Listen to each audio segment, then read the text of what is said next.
اعوذ باللہ من الشیطان الرجیم بسم اللہ الرحمن الرحیم ظہر الفساد فی البر والبحر بما کسبت ایدی الناس لیذیقہم بعض الذی عملوا لعلہم یرجعون قل سیروا فی الارض فانظروا کیف کان عاقبۃ الذین من قبلہم وکان اکثرہم مشرکین فاقم وجهك للدين القيم من قبل أن يأتي يوم لا مرد له من الله يومئذ يصدعون من كفر فعليه كفره ومن عمل صالحا فلأنفسهم يمهدون ليجزي الذين آمنوا وعملوا الصالحات من فضله إنه لا يحب الكافرين ومن آياته أن يرسل الرياح مبشرات وليذيقهم من رحمته ولتجري الفلك بأمره ولتبتغوا من فضله ولعلكم تشكرون ولقد أرسلنا من قبلك رسلا إلى قومهم فجاءوهم بالبينات فانتقمنا من الذين أجرموا وكان حقا علينا نصر المؤمنين۔ لوگوں نے اپنے ہاتھوں جو کمائی کی اس کی وجہ سے خشکی اور تری میں فساد پھیلا، تاکہ انہوں نے جو کچھ کام کیے ہیں اللہ ان میں سے کچھ کا مزہ انہیں چکھائے، شاید وہ باز آ جائیں۔ اے پیغمبر علیہ السلام، ان سے کہو زمین میں چل پھر کر دیکھو جو لوگ پہلے گزرے ہوئے ہیں ان کا کیسا انجام ہوا، ان میں سے اکثر مشرک تھے، لہٰذا تم اپنا رخ صحیح دین کی طرف قائم رکھو قبل اس کے کہ وہ دن آئے جس کے ٹلنے کا اللہ کی طرف سے کوئی امکان نہیں۔ اس دن لوگ الگ الگ ہو جائیں گے، جس نے کفر کیا اس کا کفر اسی پر پڑے گا، اور جن لوگوں نے نیک عمل کیا ہے وہ اپنے لیے ہی راستہ بنا رہے ہیں۔ نتیجہ یہ ہے کہ اللہ تعالیٰ ان لوگوں کو اپنے فضل سے جزا دے گا جو ایمان لائے ہیں اور انہوں نے نیک عمل کیے ہیں۔ یقیناً کافروں کو اللہ پسند نہیں کرتا۔ اور اس اللہ کی قدرت کی نشانی یہ ہے کہ وہ ہوائیں بھیجتا ہے جو بارش کی خوشخبری لے کر آتی ہے، اور اس لیے بھیجتا ہے تاکہ تمہیں اپنی رحمت کا کچھ مزہ چکھائے، اور تاکہ کشتیاں اس کے حکم سے پانی میں چلیں اور تم اس کا فضل تلاش کرو اور شکر ادا کرو۔ اور اے نبی صلی اللہ علیہ وسلم، ہم نے تم سے پہلے بھی بہت سے پیغمبر ان کی قوموں کے پاس بھیجے، چنانچہ وہ ان کے پاس کھلے کھلے دلائل لے کر آئے، پھر انہوں نے جرائم کا ارتکاب کیا تھا، ہم نے ان سے انتقام لیا اور ہم نے یہ ذمہ داری لی تھی کہ ایمان والوں کی مدد کریں۔ ان آیتوں کے اندر اللہ تبارک و تعالی نے جو چیزیں ذکر فرمائی ہے یہ سورہ روم کی 41 نمبر آیت سے لے کر 47 نمبر کی آیتیں ہیں۔ سورہ روم کی اس 41ویں نمبر کی آیت میں اللہ تعالیٰ فرماتے ہیں کہ دنیا میں جو وبال اور مصیبتیں اور حالات آ رہے ہیں یہ انسانوں کے ہی کیے کا نتیجہ ہے۔ مثال کے طور پر قحط ہے، وبائیں ہیں، زلزلے ہیں، ظالموں کا تسلط ہے۔ ان سب کا اصل سبب یہ تھا کہ لوگوں نے اللہ کے احکام کی خلاف ورزی کی اور اس سے یہ مصیبتیں اپنے ہاتھوں مول لے لی، اور ان کا ایک مقصد یہ تھا کہ ان مصائب سے دوچار ہو کر لوگوں کے دل کچھ نرم پڑیں اور وہ اپنے برے اعمال سے باز آ جائیں۔ یہاں یہ بات بھی سمجھ لینی چاہیے کہ دنیاوی مصیبتوں کا بعض اوقات کوئی ظاہری سبب بھی ہوتا ہے جو کائنات کے طبیعی قوانین کے مطابق اپنا اثر دکھاتا ہے، لیکن ظاہر ہے کہ وہ سبب بھی اللہ تعالیٰ ہی کا پیدا کیا ہوا رہتا ہے، اور اس کو کسی خاص وقت یا خاص جگہ پر مؤثر بنا دینا اللہ تعالیٰ ہی کے مشیت سے ہوتا ہے۔ عموماً اس کی وجہ بنیادی یہ ہے کہ انسانوں کی بدعمالیاں ہوتی ہیں۔ اس آیت کریمہ میں یہ سبق دیا گیا ہے کہ عام مصیبتوں کے وقت چاہے وہ ظاہری اسباب کے ماتحت وجود میں آئی ہوں، اپنے گناہوں پر استغفار اور اللہ کی طرف رجوع کا طریقہ اختیار کرنا چاہیے۔ ان آیتوں کے اندر اللہ تعالیٰ نے یہ ذکر فرمایا ہے کہ دنیا کے اندر جو فساد، دنیا کے اندر جو بگاڑ، دنیا کے اندر جو حالات پیدا ہوئے ہیں، یہ انسانوں کے کیے دھرے کے اسباب ہیں۔ اس وقت دنیا کے اندر جو مسلمانوں کے حساب سے حالات خراب ہیں، اس کی کئی ساری وجہ ہیں۔ کچھ داخلی وجہ ہیں، کچھ خارجی وجہ ہیں۔ کچھ وجہ تو ایسی ہیں جس کو سن کر کے ہمیں خوشی ہوگی کہ یہ اللہ کی طرف سے ہے۔ کچھ وجہ یہ ہے کہ ان حالات کو دیکھ کر انسان کو سمجھنا چاہیے، جیسا کہ اس آیت کے مطلب کے اندر بھی یہ بتایا گیا کہ اللہ تعالیٰ اس کے ذریعے سے، حالات بدلنے کے ذریعے سے یہ چاہتے ہیں کہ جو کیے ہیں لوگوں نے ان کی سزا ان کو دنیا میں مل جائے۔ دوسرا یہ کہ ان حالات کو دیکھ کر ان کے دل میں نرم پڑیں، وہ اپنی اصلاح کی فکر میں لگ جائیں اور اپنی مکمل طور پر اصلاح کر لیں۔ دو مقصد ہیں، ایک تو یہ ہے کہ جنہوں نے کیا ہے، جو کر رہے ہیں، ان کو سزا ملنا ہے۔ دوسری چیز یہ ہے کہ جو غلط اعمال کر رہے ہیں ان کے اوپر سزائیں آ رہی ہیں، آفتیں آ رہی ہیں، مصیبتیں آ رہی ہیں، ظالموں کا تسلط ہو رہا ہے، مظلوم بن کر وہ برداشت کر رہے ہیں۔ ان حالات کو دیکھ کر وہ نرم پڑ جائیں، ان کے حالات درست ہو جائیں، اپنی اصلاح کر لیں۔ اس کے ظاہری طور پر بعض لوگوں نے الگ الگ اس کی وجوہات ذکر فرمائی ہے۔ ایک وجہ تو یہ ہے کہ انشاءاللہ آدھے گھنٹے میں بات کریں گے۔ ایک وجہ تو یہ ہے کہ دیکھیے، آج سے 200-250 سال پہلے جو پوری دنیا پر رولنگ کرنے والے لوگ تھے، وہ اکثر و بیشتر مذہبی لوگ تھے۔ پوری دنیا پر رولنگ کرنے والے لوگ، پوری دنیا پر حکومت کرنے والے لوگ جو تھے، وہ اکثر و بیشتر مذہبی لوگ تھے۔ اور مذہبی لوگ جیسے سب سے زیادہ جو تسلط تھا وہ عیسائیوں کا تھا۔ عیسائیت اس وقت بھی پوری دنیا میں سب سے بڑی آبادی عیسائی کی۔ اس کے بعد جو مذہب ہے، مذہبی اعتبار سے مسلمانوں کی آبادی۔ تو بہرحال عیسائی لوگ مذہبی لوگ سیاست کرتے تھے، حکومت پر قابض تھے، پوری دنیا پر رولنگ کرتے تھے۔ لیکن دھیرے دھیرے حالات اتنے خطرناک ہوئے کہ مذہب کی چیزوں کے اندر بھی کرپشن آیا، بہت سارے اس کے اندر چینجز ہوئے، اور اس مذہب کی چیزوں کو دھیرے دھیرے اتنا ختم کر دیا گیا، بے اثر کر دیا گیا کہ لوگ یہ کہنے پر مجبور ہو گئے کہ مذہب جو ہے صرف عبادت خانوں کے اندر محفوظ ہو گئی۔ مذہب عبادت خانوں کے اندر قید ہو گئی۔ جب عبادت خانوں کے اندر قید ہو گئی تو لوگ مذہب سے مایوس ہو گئے۔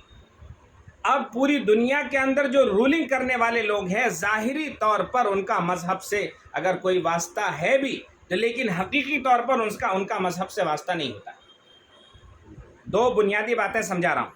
ایک تو یہ ہے کہ اب جو حالات بدلے کہ جو لوگ یہ کہنے لگے کہ اب مذہبی لوگ نہ رول کر سکتے ہیں، مذہبی لوگوں کے اندر کوئی بڑی سوچ نہیں ہے، مذہبی لوگوں کے اندر کوئی بڑی طاقت نہیں ہے، مذہبی لوگ جو ہے کچھ نئے ایڈوانٹیج لے کر سامنے نہیں آ رہے ہیں، نئی پلاننگ لے کر سامنے نہیں آ رہے ہیں، نئے آئیڈیاز وہ لے کر پیش نہیں کر پا رہے ہیں، اور جو ہے زمانے کے حالات کے حساب سے جو چلنا ہے وہ چل نہیں پا رہے ہیں، تو جس کی وجہ سے مذہب کو مقید کر دیا گیا، مذہب کو محدود کر دیا گیا کہ مذہب جو ہے عبادت گاہوں میں، وہ چرچ میں ہو گئی، چرچ میں وہ محدود ہو گئی، گرودوارے میں محدود ہو گئی، مسجدوں کے اندر محدود ہو گئی، جماعت خانوں کے اندر محدود ہو گئی۔ اب اس جماعت خانوں میں، اس مندر میں، اس مسجد میں، اس چرچ میں، اس گرودوارے میں اگر مذہب سے ہٹ کر کوئی بات کی جاتی ہے تو لوگ اس کو برا سمجھتے ہیں۔ ایک لوگوں کی سوچ بن گئی۔ 200-250-300 سال پہلے اگر آپ جاتے ہیں، اس کی تاریخ کو اٹھا کر پڑھتے ہیں، اس سے پہلے جتنے لوگ پوری دنیا پر رولنگ کرتے تھے وہ مذہبی لوگ ہوا کرتے تھے۔ لیکن 250-300 سال کے اندر حالات جو بدلے، لوگ مذہب سے متنفر ہو گئے کہ مذہب کے اندر وہ پاور، مذہب کے اندر وہ اسپرٹ، مذہب کے اندر جو وہ صلاحیت ہونی چاہیے وہ صلاحیت ختم ہو گئی، لہٰذا لوگ مذہب سے بیزار ہو گئے۔ جس کی وجہ سے مذہب سے بیزار ہو گئے تو لوگ مذہبی لوگوں کو پسند بھی نہیں کرنے لگے، مذہب سے بھی بیزار ہوئے، مذہبی لوگوں سے بھی بیزار ہو گئے، جس کی وجہ سے مذہب جو ہے اکیلا پڑ گیا۔ دوسری چیز یہ ہوئی، اس کے بعد یہ 40-50-60 سالوں کے اندر جو حالات بدلے، وہ حالات کیا بدلے؟ آج سے تقریباً 50 سال کے آس پاس، 40 اور 50 سال کے بیچ کی بات ہے کہ جب پوری دنیا میں سپر پاور رشیا ہوا کرتا تھا. رشیا سپر پاور، یہ تاریخی چیزیں بتا رہا ہوں، رشیا سپر پاور ہوا کرتا تھا جیسے آج امریکہ ہے. تو اس وقت وہ سپر پاور ہوا کرتا تھا، اس نے افغانستان پہ حملہ کیا. اب افغانستان پر جب حملہ کیا اس نے، تو وہاں بیٹھ کر کچھ مولویوں نے، کچھ مذہبی لوگوں نے، کچھ مذہبی عقیدے سے محبت رکھنے والے لوگوں نے بیٹھ کر خفیہ طور پر مشورہ کیا کہ اپنے ملک کو، رشیا نے جو حملہ کیا تھا اسی وجہ سے حملہ کیا تھا کہ یہ مذہبی لوگ ہیں اور یہاں کی زمین اتنی مضبوط ہے کہ یہاں کے لوگ اگر پختہ ارادے کے ساتھ کوئی فیصلہ کر لیں، کوئی چیز طے کر لیں، تو اس کی وجہ سے جو ہے کیا ہو رہا ہے؟ کسی کا فون بٹن دب گئے. نہیں فون نہیں لینا ہے. چلو ہے. تو مذہبی لوگ جو ہے، تو بہرحال میں یہ کہہ رہا تھا کہ رشیا نے افغانستان کے اوپر حملہ کیا. تو اس حملے کا مقصد ہی یہ تھا کہ رشیا جو ہے کمیونزم کو وہاں لاگو کرنے کی کوشش کرتا تھا. اب مذہبی لوگوں نے جو وہاں دیکھا تو 5 مولویوں نے، تاریخ اٹھا کر آپ پڑھیں گے تو 5 مذہبی مولویوں نے بیٹھ کر طے کیا کہ اپنے ملک سے مذہب کو ختم نہیں ہونے دیں گے. اپنے ملک کی جو مذہبی شناخت ہے اس کو ہم باقی رکھیں گے، اس کے لیے چاہے جتنی بھی قربانی دینی پڑے. لہٰذا انہوں نے طے کیا اور اس حساب سے رشیا کا مقابلہ کیا. آپ اتہاس کو پڑھتے ہیں، رپورٹس دیکھیے، تاریخ دیکھیے کہ رشیا کے ان 5 مولویوں نے جو طے کیا تھا کہ ہماری اور ہماری پوری لٹ جائے، پوری خاندان، پوری جائیداد، ساری چیزیں ختم ہو جائے، لیکن ہم اپنے ملک سے مذہب کو ختم نہیں ہونے دیں گے، مذہب اسلام کی بقا کے لیے اپنی جان کی بازی لگا دیں گے. چنانچہ لگایا اور رشیا یہاں تک جانا پڑا کہ رشیا کا ٹکڑے ٹکڑے ہو گئے. رشیا کی سپر پاور جو ان کی حیثیت تھی وہ ختم ہو گئی. اب ایک یہ مسئلہ ہوا. دوسرا یہ ہوا کہ مذہبی لوگوں، اب اس کے بعد جب یہ حالات کو دیکھے پوری دنیا نے، امریکہ اس وقت سپر پاور بنا نہیں تھا، اس کے بعد بنا ہے امریکہ، اور اس کے علاوہ پوری دنیا میں جو مذہب بیزار لوگ تھے، مذہب کو ختم کرنے کے پیدر پہ تھے، تو انہوں نے سوچا کہ ارے اگر یہ مذہبی لوگوں کے اندر بھی اتنا پاور ہے کہ وہ رولنگ کے کرنے والوں کا مقابلہ کر سکیں، اپنی جان کی، مال کی، عزت کی، پوری چیزوں کی حفاظت کر سکے، اس کی وجہ سے وہ پوری دنیا میں مسلمانوں کے پیچھے پڑے ہوئے. مسلمان کے اندر، مذہب اسلام کے اندر وہ طاقت ہے کہ سیاست کے شعبے میں، معاشیات کے شعبے میں، اخلاقیات کے شعبے میں، ایجوکیشن کے شعبے میں، اسی طریقے سے فائنانس کے شعبے میں، اسی طریقے سے رولنگ کرنے کے شعبے میں، پوری دنیا کو بہترین خدمات دینے کے شعبے میں مذہب اسلام کے اندر تمام پاور ہے. اب انہوں نے دیکھا کہ اگر ان کو اس طریقے سے بڑھتے دیا گیا تو حالات بے قابو ہو جائیں گے اور ہم جو مذہب بیزار لوگ ہیں ہماری پاور، سطح ختم ہو جائے گی. یہاں سطح کی لڑائی شروع ہو گئی. ایک وجہ یہ ہوئی. دوسری وجہ یہ ہوئی کہ پوری دنیا جو ہے انٹرسٹ پر چل رہی ہے. پوری دنیا کا بیس، پوری دنیا میں مذہب اسلام کے لوگوں کو چھوڑ دیا جائے تو پوری دنیا کے فائنانس کا بیس انٹرسٹ پر ہے، اور پوری دنیا میں اسلام سے دشمنی کرنے والے جتنی بھی طاقتیں ہیں، چاہے ہندوستان کی کچھ فاشسٹ طاقتیں ہوں، کوئی بڑی جماعت ہو، RSS ہو، یا اسی طریقے سے امریکہ کی، اسرائیل کی اور پوری دنیا کی بڑی طاقتیں ہو، ان کی بنیاد ہے اور انٹرسٹ پر. اور یہ انٹرسٹ والے ہی بڑے بڑے فائنینشیل کرائم کرتے، بڑے بڑے معاشی جرائم، بڑے بڑے معاشی گھوٹالے یہی لوگ کرتے. تو ہوا یہ کہ 1973-74 کے آس پاس ملیشیا کا ایک آدمی تھا. ملیشیا کا ایک آدمی نے یہ طے کیا کہ وداؤٹ انٹرسٹ بینک چلایا جا سکتا ہے، وداؤٹ انٹرسٹ بینک چلایا جا سکتا ہے. اور اس نے جو ہے اس کو اسٹیبلش کیا، اور اس کے اسٹیبلش کرنے کی وجہ سے آج آپ دیکھیں گے کہ پوری دنیا یہ سوچ میں، جو صحیح سمجھ رکھنے والے لوگ ہیں وہ اس سوچ میں پڑے ہوئے ہیں کہ اگر وداؤٹ انٹرسٹ بینک ہوتا تو کتنا اچھا ہوتا۔ آج ہر ضرورت مند یہ سوچنے پر مجبور ہے، لیکن کچھ بعض طاقتیں ہیں وہ نہیں ہونے دے رہی۔ تو وہ جو سسٹم شروع ہوا، وہ سسٹم شروع ہونے کی وجہ سے لوگ مخالف ہوتے جا رہے ہیں، اس وجہ سے کہ وہ یہ سمجھتے ہیں کہ اگر یہ چل گیا، وداؤٹ انٹرسٹ بینک چل گیا پوری دنیا کے اندر، ہمارا جو جھوٹ کا پلندہ اور ہمارا جو انٹرسٹ پہ کھڑی کی ہوئی عمارت ہے وہ پوری ڈھہ جائے گی اور پوری کی پوری ختم ہو جائے گی، اور اسلام کا اس کے ذریعے سے اتنا پرچار ہوگا کہ مذہب اسلام بہت تیزی سے پوری دنیا کے اندر پھیل جائے گا۔ ایک وجہ آج کے حالات جو چل رہے ہیں اس کی دوسری وجہ یہ بھی ہے۔ تیسری وجہ یہ ہے کہ جب سے مذہب اسلام کے لوگوں میں پھر سے شعور بیدار ہوا ہے تو پوری دنیا کی طاقت نے دو کام کیا ہے۔ ایک تو یہ ہے کہ قرآن کے خلاف بولنا، قرآن کے خلاف لکھنا، قرآن کے خلاف بے حرمتی کرنا، قرآن کو ذلیل کرنے اور قرآن کو جھوٹ ثابت کرنے، نعوذ باللہ قرآن کے خلاف طرح طرح کی حرکتیں کرنے۔ آپ نے دیکھا ہو گیا دوسرے کہیں قرآن کو جلایا جاتا ہے، کہیں قرآن کو کچھ کیا جاتا ہے، کہیں قرآن کے ساتھ بے حرمتی کی جاتی ہے، کہیں قرآن کے بارے میں غلط الفاظ بولے جاتے ہیں، بین کرنے کے لیے۔ ہاں، اور کہیں کہیں جو ہے دوسرا کام انہوں نے کیا ہے کہ حضور پاک علیہ الصلاۃ والسلام کی سیرت کے خلاف لکھ رہے ہیں۔ ایک رپورٹ کے مطابق روزانہ 360 پیجز، کچھ لوگ کہتے ہیں کہ 3600 پیجز اسلام کے، قرآن کے اور حضور کی سیرت کے خلاف لکھے جا رہے ہیں۔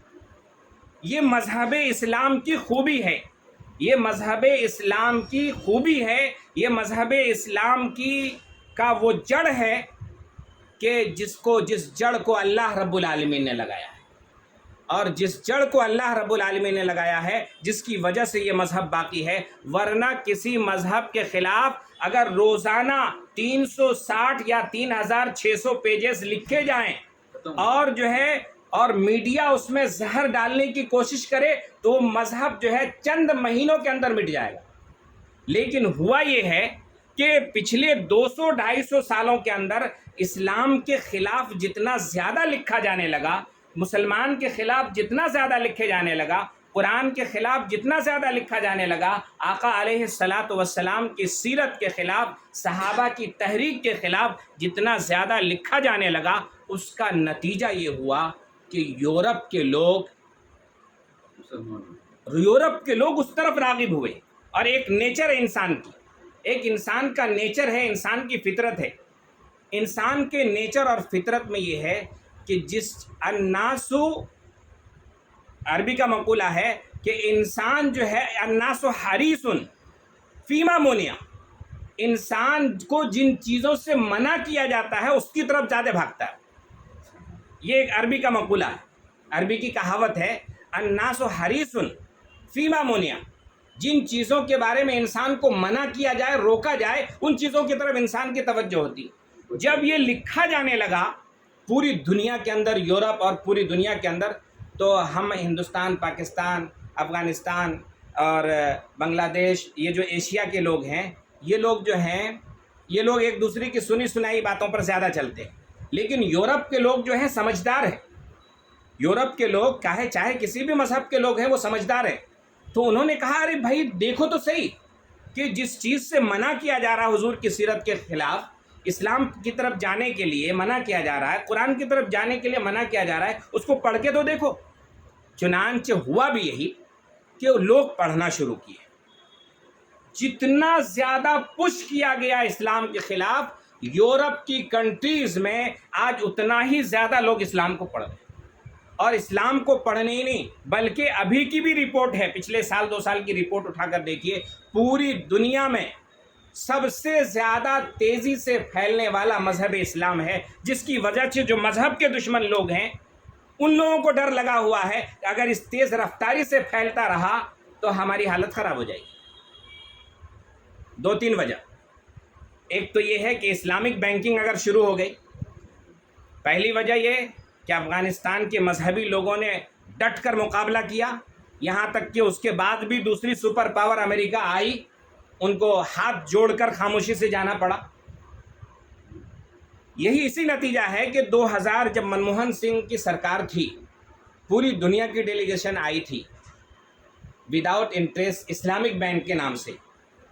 اعظم کیمپس میں بھی آئی تھی، ایک ٹیم آئی تھی دبئی سے، اور اس سلسلے میں پورے ہندوستان کا دورہ تھا. اور فائنانس کے اعتبار سے سیاسی لوگوں میں اس وقت بھی ڈاکٹر منموہن سنگھ جو پرائم منسٹر ہمارے تھے 10 سال تک، منموہن سنگھ سے زیادہ فائنانس میں ایکسپرٹ کوئی نہیں ہے. فائنانس میں وہ پی ایچ ڈی کیے ہوئے ہیں، ڈاکٹریٹ کیے ہوئے ہیں. تو اس ٹائم پہ جب ان کے پاس ٹیم آئی تو وہ ٹیم، ہندوستان کی جو ٹیم تھی وہ یہ چاہ رہی تھی کہ اسلامک بینک جو ہے آر بی آئی کے اپروول سے بنے. ہندوستان میں آر بی آئی کا اپروول ملے، گورنمنٹ کا اپروول ملے اور اسلامک بینک شروع ہو. لیکن یہاں کی جو باطل طاقتیں ہیں، یہاں کی جو پوری معیشت پر اور پورے فائنانس پر اور یہاں کی اکنومی پر جو کنٹرول کیے ہوئے ہیں، وہ یہ نہیں چاہ رہے تھے کہ یہ ہو. اگر ہوتا تو پوری ہندوستان کا ہر شخص اس کی طرف متوجہ ہو جاتا. سود سے کون بچنا نہیں چاہتا، اور جن کی بنیاد سود پر کھڑی ہے وہ ختم ہو جاتے ہیں. ان حالات کی بنیاد پر اس وقت پوری دنیا کے اندر ایسے حالات ہیں. ان حالات کی وجہ سے بہت ساری وجہ ہیں. مسلمان کے اندر، مذہبی لوگوں کے اندر اتنا پاور ہے، اتنی طاقت ہے، اتنے گائیڈنس ہیں. مذہب اسلام کے قرآن اور احادیث اور سیرت میں اتنی رہبری اور رہنمائی ہے کہ ہر فیلڈ میں مکمل رہبری اور رہنمائی کر سکتے ہیں اسلام کا پرچار ہونے کی وجہ سے. اور اسلام کا پرچار ایک بار ہو گیا، آپ یاد رکھیے، بہت زیادہ مایوس ہونے کی بھی ضرورت نہیں ہے. لا تقنطوا من رحمت اللہ، اللہ تبارک و تعالیٰ کی رحمت سے مایوس مت ہو. پوری دنیا مذہب اسلام کو اس وقت ختم کرنے میں اور اسلام کو اور اسلام کی بنیادوں کو ختم کرنے پر لگے ہوئے ہیں. لیکن ان کے پیش نظر یہ شعر رہنا چاہیے، اسلام وہ پودا ہے تو کاٹو تو ہرا ہوگا. اسلام کی فطرت میں قدرت نے وہ لچک دی ہے، اس کو جتنا دباؤ گے اتنا ہی وہ ابھرے گا. اسلام کی فطرت میں قدرت نے وہ لچک دی ہے، جتنا دباؤ گے اتنا ہی یہ ابھرے گا. تو اسلام کی فطرت ہے. بہرحال اس وقت جو حالات ہے وہ حالات سے مایوس ہونے کی ضرورت نہیں. ایک ہی ہے. پہلی وجہ تو یہ ہے کہ یہ ساری وجہیں ہمارے لیے بہتر ہیں. اسلام، لوگ مذہب اسلام کے اندر داخل ہو رہے ہیں، مذہب اسلام کو پڑھ رہے ہیں، اور اسلام کے اندر وہ صلاحیت مانے جا رہے ہیں. لوگ مان رہے ہیں کہ اسلام کا کئی ٹریلین ڈالر کے اندر اسلامک بینکنگ کا سسٹم پوری دنیا میں چل رہا ہے. ہمارے ہندوستان میں نہیں ہونے دے رہے ہیں، لیکن چھوٹے چھوٹے لیول پر، ڈسٹرکٹ لیول پر بھی لوگوں نے شروع کر دیا ہے. ابھی اورنگ آباد کے بارے میں آیا ہے کہ اورنگ آباد کے اندر کئی کروڑ کا انہوں نے لون دیا ہے لوگوں کو وداؤٹ انٹرسٹ، اور کئی سال سے چلا رہے. اس طریقے سے الگ الگ آرگنائزیشن اس فیلڈ میں پورے ہندوستان میں کام کر رہی ہے. لیکن بڑے لیول پر کام انشاءاللہ آج نہیں تو کل ضرور ہوگا. تو ہم کو مایوس ہونے کی ضرورت نہیں. دوسرے حالات جو بگڑے ہیں، اس کے حالات کے بگڑنے کی ایک ہماری وجہ ہے، انٹرنل وجہ ہے. یہ تو باہر کی وجہ ہے.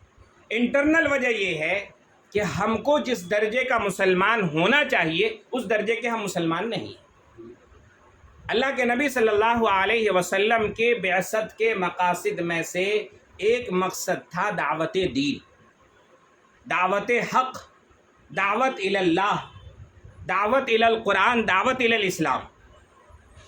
اور دعوت الی الاسلام، دعوت الی القرآن کے لیے پوری دنیا کا ایک ایک شخص ہمارے لیے مخاطب، چاہے وہ دنیا کی پہلی مذہبوں کو مانتا ہو، یہودی ہو، عیسائی ہو، کرسچن ہو، سکھ ہو، جینزم ہو، بدھزم ہو، اس کو ماننے والا ہو، یا یہ ہے کہ بلا کسی مذہب کو ماننے والا دہریہ ہو، جو ہے کسی مذہب کو نہیں ماننے والا ہے، سب ہمارے لیے مخاطب ہے. ہم نے اس فریضے کو چھوڑ دیا ہے، مسلمانوں نے اس فریضے کو چھوڑ دیا ہے. اس وقت پورے ہندوستان میں مسلمانوں کی آبادی لوگ کہتے ہیں کہ 30 کروڑ ہے. ہم کہتے ہیں 30 کروڑ چھوڑ دو، 10 کروڑ لوگ مسلمان بالغ تو ہوں گے.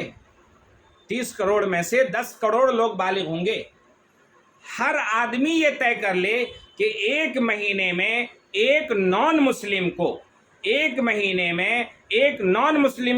جو مسلم نہیں ہے، کسی بھی مذہب کا ہے، اس کی ذہن سازی کریں گے، اس کی تربیت کریں گے، اس کے اخلاق کی، اس کے کردار کی، اسلام کا پورا مفہوم، اسلام کی پوری دعوت ان کو پیش کر دیں گے.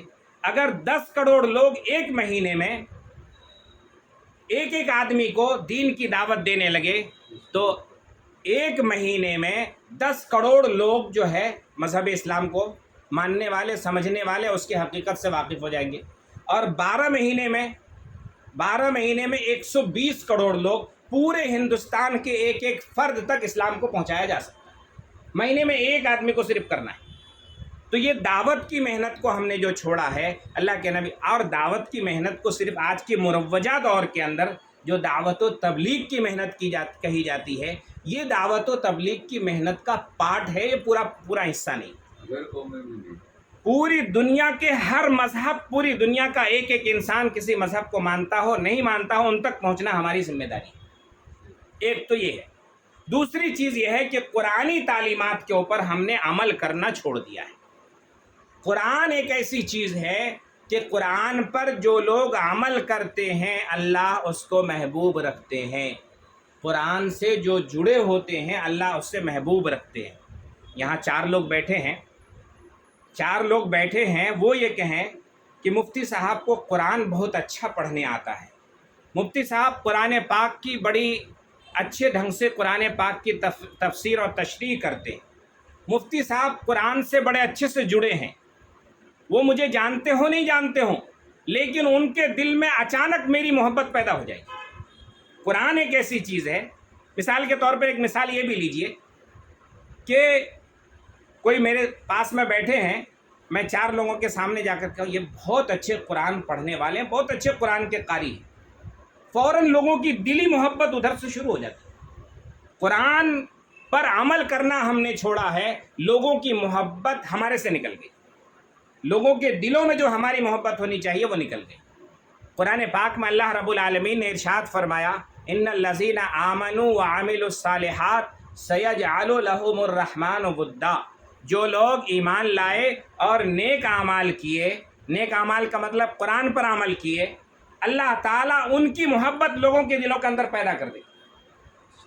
پوری دنیا آقا علیہ السلام کے خلاف بول رہی ہے، پوری دنیا کی میڈیا آقا علیہ السلام کے خلاف آگ بھڑکا رہی ہے، آقا علیہ السلام کی تصویریں شائع کر رہی ہے، حضور کی شان میں گستاخی کر رہی ہے.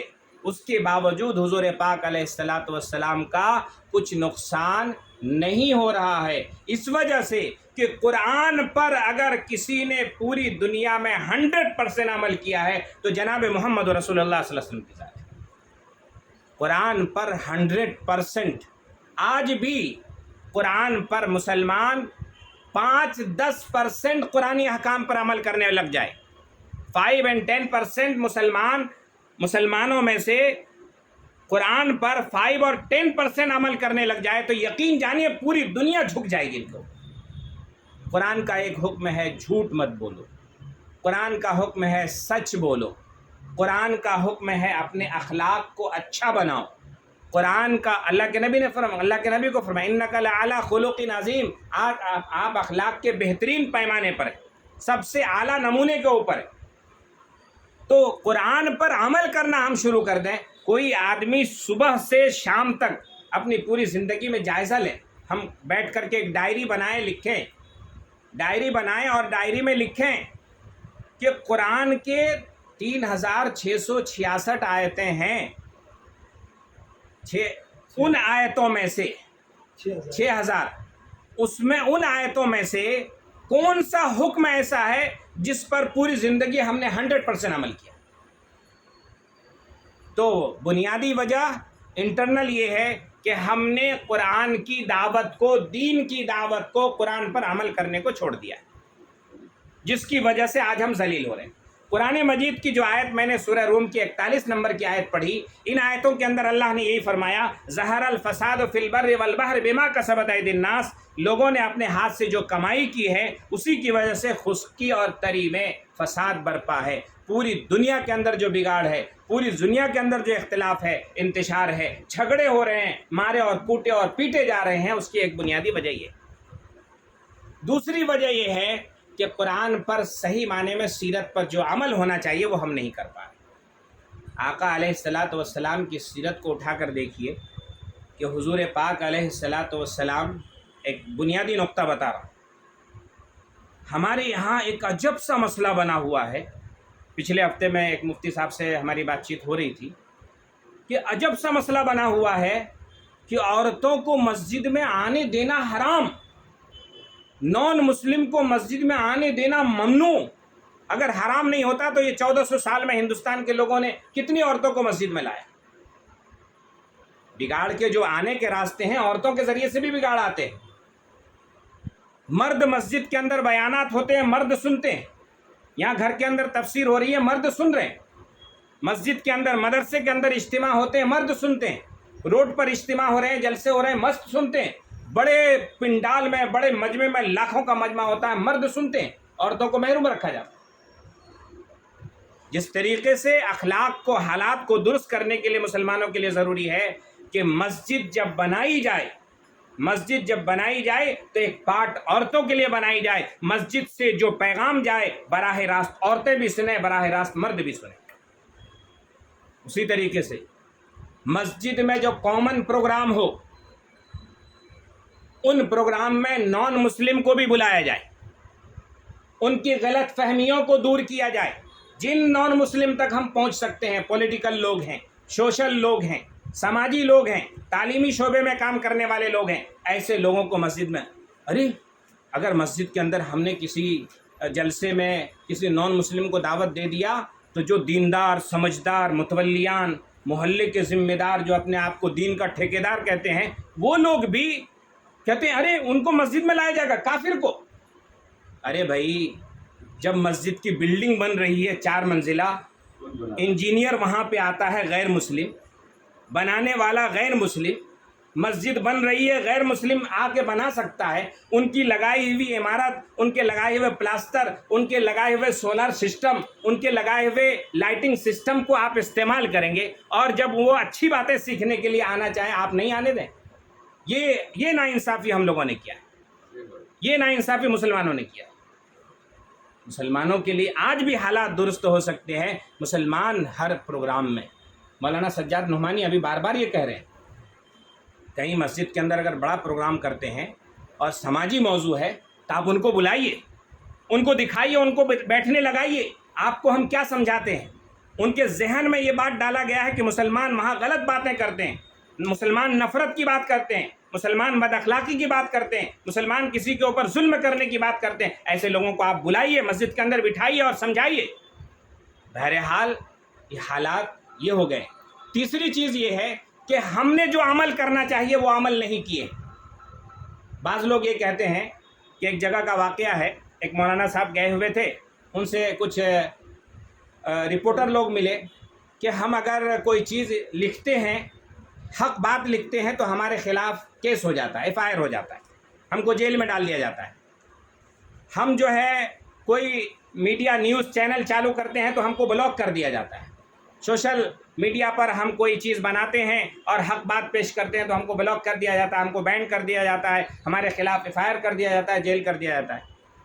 اس کا جواب یہ ہے، ہندوستان میں 30 کروڑ مسلمان ہیں، 30 کے 30 کروڑ مسلمان فجر میں جاگ جائے، کون FIR کرے گا؟ مولانا علی میاں رحمۃ اللہ علیہ کہا کرتے تھے کہ مسلمان کی زندگی سائن بورڈ کی طرح ہونی چاہیے۔ مسلمان کی زندگی جیسے دکان کے سامنے سائن بورڈ لگے ہوئے ہوتے ہیں، ہر دکان کے سامنے، ہر کمپنی کے سامنے، ہر فیکٹری کے سامنے، ہر اسکول، ہر کالج کے سامنے اس کا بورڈ لگا ہوا ہوتا ہے اور اس میں پرچار ہوتا ہے، یہ چیزیں یہاں ہوتی ہیں۔ مسلمان کی زندگی آئیڈیل، مسلمان کی زندگی نمونہ ہونی چاہیے۔ دیکھ گزرے تو وہاں محسوس ہو کہ یہ مسلمان جا رہا ہے۔ پونا کالج کے اندر ابھی ہمارا کئی جگہ 2-3 مرتبہ پونا کالج کے اندر پروگرام ہوا، الگ الگ اسکولوں میں ہوا، وہاں حکیم اجمل اسکول میں ہوا، وہاں وشال مہاراشٹر اسکول کے اندر ہوا، پھر یہاں پہ رفیع احمد اسکول کے اندر ہوا، تو وہاں میں نے بچوں سے کہا آپ کے اندر وہ اخلاق پیدا ہونی چاہیے ہمارے نوجوانوں کے اندر۔ صحابہ کرام رضی اللہ عنہم اجمعین کی ایک فوج جو ہے حضرت غالباً حضور پاک علیہ الصلاۃ والسلام کے زمانے میں یا حضرت عمر کے زمانے میں، کہ وہاں کے ایرانی لوگوں نے، وہاں کے ایرانی حکومتوں نے یہ کیا کہ ان لوگوں کا امتحان لیتے ہیں، نوجوان خوبصورت عورتوں کو ان کے سامنے کھڑے کر دیا کہ یہ ان کی طرف مائل ہوں گے اور ان کا ذہن جو ہے ڈائیورٹ ہوگا، جنگ کے مقابلے میں ہمارے لیے نہیں آ سکیں گے، لیکن پورے کے پورے اس طریقے سے نظر جھکا کر گزر گئے کہ لوگ کہتے تھے کہ یہ کون آ گئے، دیو آ گئے۔ آج میں نے نوجوانوں سے کہا کہ آپ کے اخلاق ایسے ہونے چاہیے، آپ کلاس کے اندر آئیں، دیکھیں کوئی ایک لیڈیز کلاس کے اندر بیٹھ کر پڑھ رہی ہے تو اس کو یہ فخر محسوس ہونا چاہیے کہ یہ آیا ہے، یہ مسلم نوجوان ہے، میری عزت کی حفاظت کرے گا۔ ان کو ڈر نہیں محسوس ہونا چاہیے کہ میں اکیلی ہوں، کہیں میرے اوپر ہاتھ نہ ڈال دے، میں اکیلی ہوں، کہیں مجھے بے عزت نہ کر دے، میں اکیلی ہوں، کہیں مجھے چھیڑ نہ دے۔ ایسا ڈر اور خوف آپ نکالیے اور آپ جو ہے اپنا اخلاق ایسا پیش کیجئے، مسلم ہو، نان مسلم ہو، لیڈیز ہو، اس کے ہاتھ پر اس کو یہ محسوس ہونا چاہیے کہ مسلمان آیا ہے، اگر کوئی میری عزت پر ہاتھ ڈالے گا اور مجھے کسی طرح سے چھیڑنے کی کوشش کرے گا تو یہ میری دفاع کرے گا، میری حفاظت کرے گا۔ ایسے اخلاق ہونے چاہیے۔ مسلمان عمل کیسا ہونا چاہیے؟ عمل ہماری زندگی، عمل سے زندگی ہماری خالی ہے، لہٰذا ان حالات کے اندر ہم سب کو عملی طور پر آگے بڑھنے کی ضرورت ہے، اپنے آپ کو سنوارنے، اپنے آپ کو سدھارنے، اپنے آپ کے اخلاق کو بنانے کے ساتھ ساتھ نان مسلم کے ساتھ جو ہے بہتر ویوہار کرنی چاہیے۔ آج ہمارے یہاں شادیاں ہوتی ہیں، شادیوں کے اندر کئی لوگوں کے کھانے برباد چلے جاتے ہیں، پھینک دیے جاتے ہیں، بوفے سسٹم وغیرہ جو کھانا ہوتا ہے بڑے لوگوں کے وہاں، کئی 100 لوگوں کے کھانے برباد ہو جاتے ہیں جو پھینکے جاتے ہیں۔ اگر احتیاط کے ساتھ اس کا استعمال کیا جائے، وہ بچ جائے، سلم ایریے کے اندر، اچھے ایریے کے اندر جہاں غریب نان مسلم رہتے ہیں، صاف ستھرا کر کے پیکٹ بنا کر ان تک پہنچایا جائے تو اسلام کا ایک بڑا میسیج پہنچے۔ مسلمانوں کے مدرسے، ہم مدرسہ چلاتے ہیں تو وہاں رات میں ایک کا فون آیا 12 بجے، 12:30 بجے کہ مولانا شادی تھی، کھانا بچ گیا ہے، لا کے دوں؟ اس بچے کو تم نے، اس مدرسے کو تم نے کچرا سمجھ لیا، کچرے کو پھینکنے کے لیے تمہارے پاس جگہ نہیں، تم وہاں کچرا پھینک رہے 12:30 بجے رات میں، جبکہ سو چکے ہیں سب لوگ۔ اور اگر اخلاق ایسے بن جائیں کہ بھئی ہمارے ہاں 500 لوگ دعوت کے لیے آ رہے ہیں، کسی مدرسے کے 50 بچے ہمارے یہاں آ کے کھا لیں تو ہمارے ولیمے کا حق ادا ہوگا۔ اگر مسلمان یہ کرنے لگ جائیں تو اس کو پورا یقین جانیے بہت کچھ ملنے لگے گا۔ ہم اپنے اخلاق کو بنانے کی ضرورت ہے، غیر مسلموں تک اپنا پیغام پہنچانے کی ضرورت ہے۔ عید کی خوشیاں، بقرعید کی خوشیاں، اسی طریقے سے جو ہے دوسرے موقع کے اوپر جو ہے ان کے ساتھ ہنس مل کر کے رہنا، خوشی اور غمی میں ساتھ رہنا، یہ مسلمانوں کا پیغام ہے۔ آج کے حالات میں 2 طرح کی چیزیں میں نے بتایا کہ اسلام کی بڑھتی ہوئی مقبولیت، مسلمانوں کی بڑھتی ہوئی مقبولیت، اسلام کی خوبیاں لوگوں میں اجاگر ہو رہی ہے، اس لیے لوگ اسلام کے اور مسلمانوں کے دشمن بنے ہوئے ان کو مار رہے ہیں، ذلیل کر رہے ہیں، ختم کرنے کی کوشش کر رہے ہیں۔ دوسری وجہ یہ ہے کہ ہم بدعمالی کر رہے ہیں، جس بدعمالی کی وجہ سے اللہ تعالی ہمارے اوپر حالات لا رہے ہیں، انہی حالات کو اس آیت کے اندر اللہ نے ذکر فرمایا تھا۔ عورتوں کو مسجد میں لا سکتے ہیں، مسجد میں لانا چاہیے، مسجد میں نماز پڑھانا چاہیے۔ پچھلے 100-200 سالوں کے اندر ہندوستان کے اندر جو ہے عورتوں کو مسجد سے دور رکھنے کی وجہ سے ہمارے گھر میں دین نہیں ہے، ہمارے گھر کے اندر دین نہیں ہے۔ اس کی ایک چھوٹی سی مثال دیتا ہوں۔ آج سے 50 سال پہلے، 60 سال 70 سال پہلے اگر کوئی نوجوان بچہ داڑھی رکھ لیتا تھا تو دادیاں اور نانیاں، ماں تو چھوڑیے، ماں، دادی، نانی اس کو کہتی تھی یہ عمر تم کو داڑھی رکھنے کی ہے۔ آج اسلام کی مقبولیت یہ ہے کہ آج 16 سال 18 سال کا جوان داڑھی رکھ رہا ہے تو ماں بھی خوش ہو رہی ہے، دادی اور نانی بھی خوش ہو رہی ہے۔ یہ اسلام کی مقبولیت ہے، لوگوں کی اسلام کی اہمیت سمجھ میں آ رہی ہے۔ اسلام بہت تیزی سے پھیل رہا ہے اور پھیلے گا، اور اللہ تبارک و تعالیٰ کا وعدہ ہے کہ قیامت کے آخر وقت میں دنیا کے ہر کچے پکے مکان تک اسلام پھیلے گا اور اسلام پہنچ کر رہے گا، اور اسلام کے پہنچانے میں جنہوں نے حصہ لیا ان کو اللہ اجر سے نوازے گا، اور جنہوں نے حصہ نہیں لیا اللہ تعالیٰ ان کو مٹا دے گا۔ دعا کریں اللہ تبارک و تعالی حالات کو درست فرمائے. فلسطین کے اندر جو اس وقت حالات چل رہے ہیں یہ مسلمانوں کو ختم، یہ اسلام اور یہودیت کی جنگ نہیں ہے، اسلام اور یہودیت کی جنگ نہیں ہے، یہ عرب کے زمین کو قبضہ کرنے کی اور ہٹ دھرمی ظالم لوگوں کے ظلم کا ہے. آخر ایک نہ ایک دن جو ہے ظالم کو اپنے انجام تک پہنچنا ہے. حضرت عمر نے اس وقت کھدیڑ کر کے یہودیوں کو مدینے سے بھگایا ہے اور پوری دنیا میں ذلیل ہوں گے. اس لیے ذلیل ہوں گے کہ قرآن پاک میں اللہ تبارک و تعالیٰ نے اہدنا الصراط المستقیم صراط الذین انعمت علیہم، اے میرے پروردگار مجھے سیدھا راستہ دکھا. صراط الذین انعمت علیہم، ان لوگوں کا راستہ جن کے اوپر آپ نے انعام کیا. دوسری آیت کے اندر اس کی تشریح ہے انعمت علیہم من النبیین والصدیقین والشہداء والصالحین، نبیوں اور صدیقین اور شہداء اور صالحین کے راستے پر ہم کو چلا. غیر المغضوب علیہم، ان لوگوں کے راستے پر مت چلا جن کے اوپر غضب نازل ہوا، ولا الضالین، جو گمراہ ہوئے. یہودی مغضوب ہے، قیامت تک اس قوم کا نام قرآن کے اندر مغضوب لکھا ہوا ہے، قیامت تک وہ ذلیل ہوں گے. آج اگر ظاہری اعتبار سے ان کے پاس ایٹم بم ہے، ان کے پاس ہتھیار ہے، طاقت ہے، پاور ہے، وہ کوئی کام نہیں آنے والی. اللہ تبارک و تعالیٰ اس کو ملیا میٹ کرے گا اور مسلمانوں کی اور اسلام کی اور قرآن کی اللہ تبارک و تعالیٰ جو ہے ترقی عطا فرمائیں گے. شرط یہ ہے کہ ہم اپنے آپ کو بدلنے کی کوشش کریں. قرآن میں اللہ نے فرمایا ان اللہ لا یغیر ما بقوم حتی یغیروا ما بانفسہم. علامہ اقبال نے اس کا ترجمہ کیا ہے خدا نے آج تک اس قوم کی حالت نہیں بدلی، نہ ہو جس کو خیال خود اپنی حالت کے بدلنے کا. اللہ تعالی ہم سب کو 100% عمل کی توفیق نصیب فرمائے. آمین. وآخر الدعوانا الحمدللہ رب العالمین. آپ حضرات یہاں تشریف لائے، تمام حضرات کا شکریہ. جزاک اللہ. السلام علیکم ورحمۃ اللہ وبرکاتہ.